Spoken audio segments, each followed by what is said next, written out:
दोस्तों, आज की कहानी है, जब बहू बेटी बन सकती है तो दामाद बेटा क्यों नहीं बन सकता। दरवाजे पर शहनाई बज रही थी।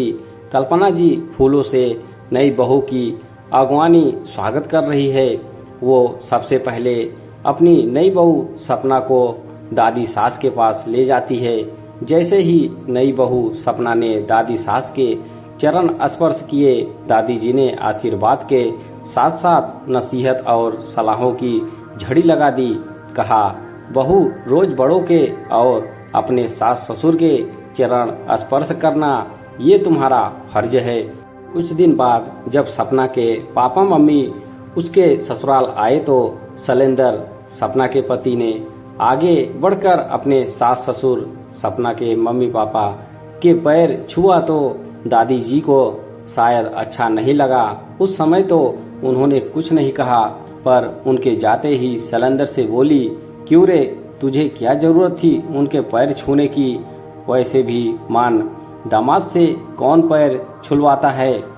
शैलेंद्र ने भी कहा, क्यों दादी, क्या हमें ये नहीं सिखाया जाता कि अपनों से बड़ों के पैर छूने चाहिए। और ये तो दोगला दो तरह का व्यवहार क्यों, बहू के लिए और बेटे के लिए। और जब सपना मेरे मम्मी पापा और आपको घर के सभी को इज्जत और सम्मान दे सकती है तो मैं क्यों नहीं उसके मम्मी पापा को वो सम्मान दे सकता।